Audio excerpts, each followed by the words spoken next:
बिहार राज्य व्यवहार न्यायालय कर्मचारी संघ के आह्वान पर कर्मचारियों द्वारा अनिश्चितकालीन कलमबंद हड़ताल किया गया।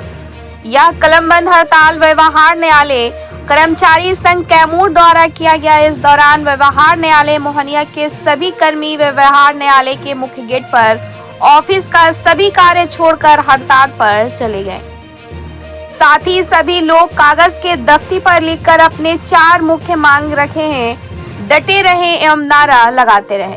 सभी कर्मचारियों की मांग थी कि जिसमें पहला वेतन विसंगति को जल्द से जल्द दूर करे, दूसरा सभी तृतीय और चतुर्भुज वर्ग कर्मचारियों को शीघ्र पदोन्नति करे, तीसरा 100% अनुकंपा पर बहाली हो, चौथा विशेष न्यायिक कैलेंडर लागू हो। वीरेंद्र प्रताप सिंह, नाजिर, प्रेमलाल, सहायक कलर मुख्तार अहमद, ऋषु राज, हरेंद्र पाल, प्रभास कुमार के अलावा अन्य लोग मौजूद रहे।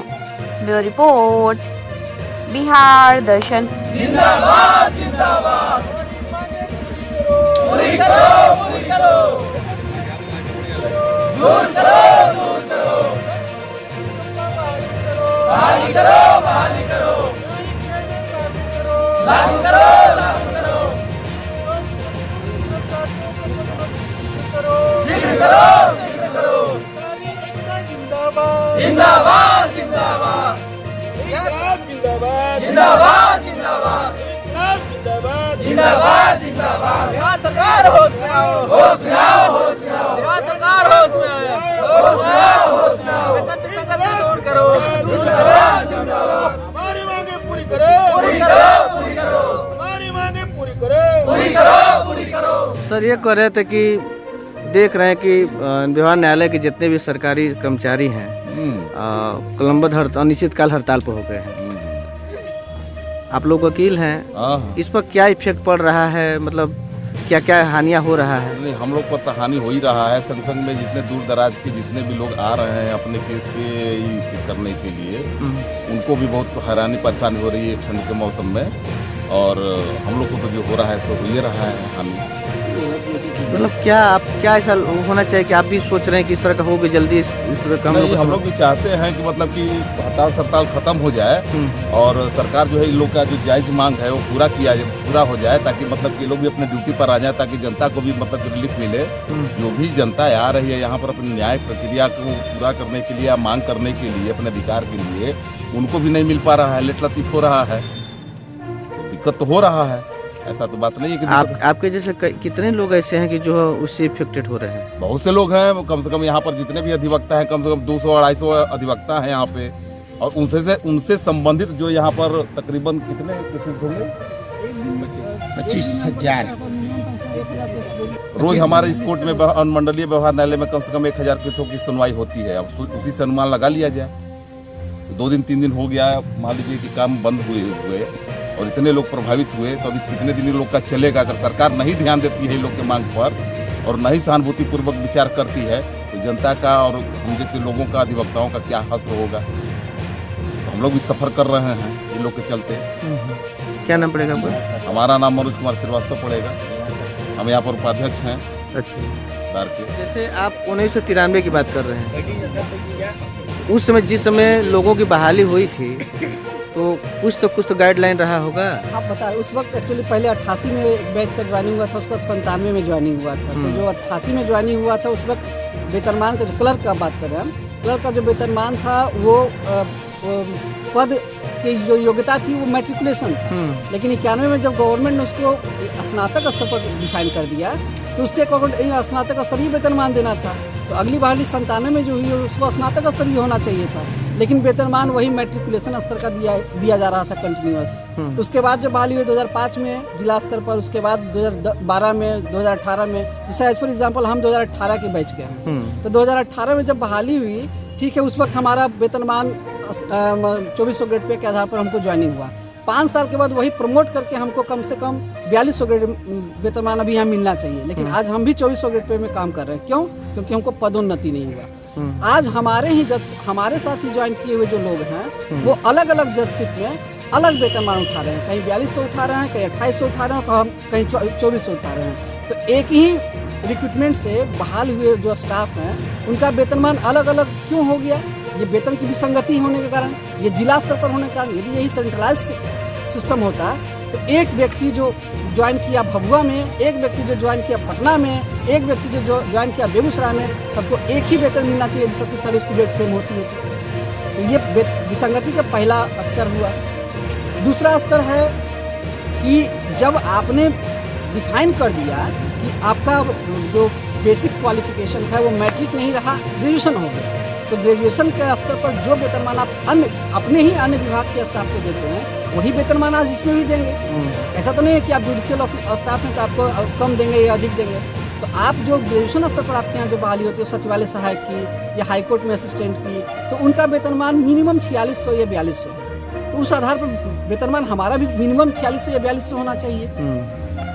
क्लर्क के कैडर 4 में जब हम बात करते हैं, मतलब स्टाफ जो प्यून की जब बात होती है, तो हमारे यहाँ बहाली होती है वो 1800 ग्रेड पे। लेकिन आज हमारे यहाँ 2017-22 में जो लोग ज्वाइन किए भभुआ में, उनका वेतनमान अभी 1800 है, लेकिन बेगूसराय में वो भी 1900 उठा रहे हैं। क्यों?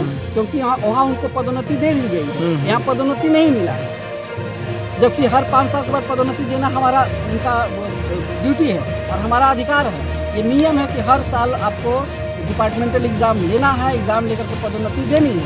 लेकिन पिछले 18-20 सालों से ऐसा कुछ नहीं हुआ। अगर बाय द वे ये कब तक चलेगा? ये अनिश्चितकालीन है। ये जब तक हमारी मांगें मानी नहीं जाती हैं, हमारी मांगों पर सहानुभूतिपूर्वक विचार नहीं किया जाता है, हमको संतुष्ट नहीं किया जाता है कि हाँ हम कहाँ गलत है कहाँ सही है, तब तक ये मांग, जब तक मांग पूरी नहीं भी चलेगी। सरकार आपकी मांगों को नहीं पूरा करता है तो क्या करिए?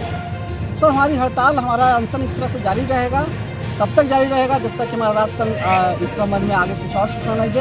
हम लोग राष्ट्र संघ के आह्वान पर ये हड़ताल किए हैं, वहाँ से जब तक कोई आगे का सूचना नहीं आएगा हम लोग तब तक अपनी मांगों पर अड़े रहेंगे। कह रहे थे कि जो है यहाँ जो है व्यवहार न्यायालय में देखा जा रहा है कि सभी जो है कर्मचारी जो है देख रहे हैं कि कलमबंद हड़ताल में है, क्यों लेकर है, क्या कारण है? हमारी 4 सूत्रीय मांग है जो बिहार राज्य कर्मचारी संघ, व्यवहार न्यायालय कर्मचारी संघ के आह्वान पर इन 4 सूत्रीय मांगों के को लेते हुए हम लोग उनके आह्वान पर हड़ताल पर कल से बैठे। मतलब आज हमारे हड़ताल का द्वितीय दिन है। अच्छा, हमारी जो विशेष 4 मांगे हैं वो सबसे पहला मांग है कि जो वेतन की विसंगतियाँ हैं अलग अलग लेवल पर उसको दूर किया जाए।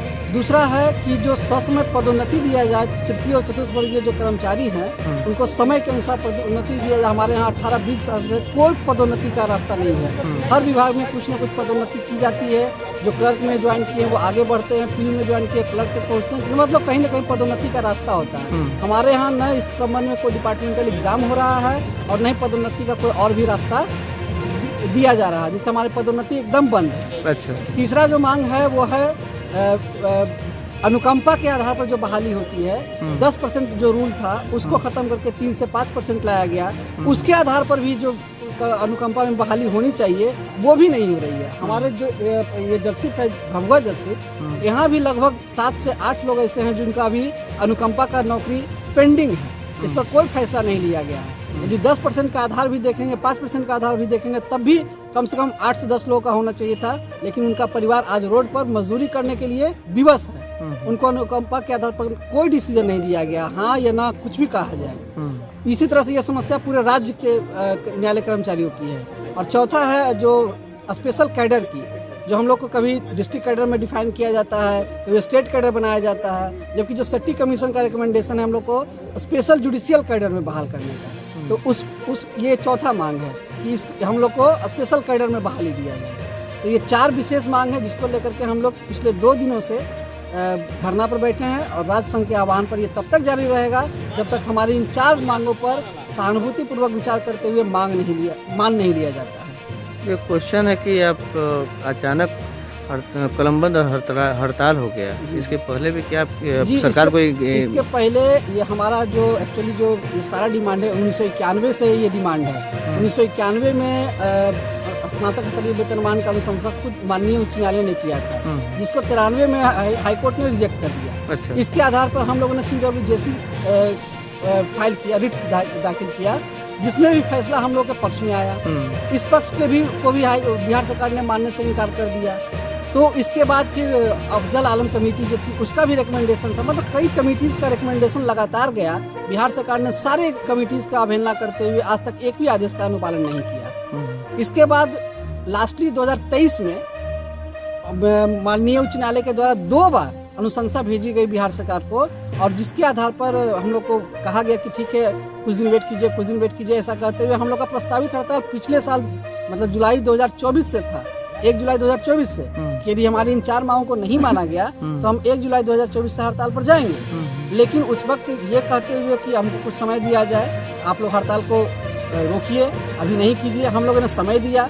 लेकिन बिहार सरकार के द्वारा 20 दिसंबर 2024 को एक सकारण आदेश दिया गया और उसमें हमारे सारे मांगों को खारिज कर दिया। ये कहते हुए खारिज कर दिया कि आप लोग डिस्ट्रिक्ट कैडर के स्टाफ। तो ये सारा जो है हम लोगों ने ऐसा नहीं कि अचानक किया है, ये कई वर्षों की लड़ाई है और कई बार हम लोगों ने इसको माननीय उच्च न्यायालय के माध्यम से बिहार सरकार तक पहुंचाई है। रिट भी फाइल किया है, रिट का भी अनुपालन नहीं हो रहा है। तो ऐसा नहीं है कि ये हड़ताल अचानक हुआ। और जहाँ तक इस हड़ताल की बात है तो इसकी सूचना हमने माननीय उच्च न्यायालय को देते हुए बिहार सरकार को भी 2 जनवरी 2025 को ही दे दिया था कि हमारी ये मांगे हैं, यदि आप नहीं कंप्लाई करते हैं तो हम लोग 16 जनवरी से हड़ताल पर जाएंगे। तो इसकी पूर्व सूचना लगभग 20 दिनों पहले की दी जा चुकी है। लेकिन इस बिहार सरकार की ओर से न कोई इस संबंध में हम लोग से कोई कांटेक्ट किया गया। हम लोग मतलब माननीय हमारे जो राज्य संघ है उससे कोई कांटेक्ट नहीं किया गया, कोई वार्ता नहीं हुई है, न ही इस मुद्दे पर कोई बात कही गई है, न कोई आश्वासन दिया गया है। तो हम लोग इसलिए हड़ताल पर जाने को विवश हैं। क्या नाम पड़ेगा आपका? मेरा नाम कलरव प्रकाश हुआ। क्या इसमें आप ये कर्मचारी संघ के हम एक सदस्य हैं।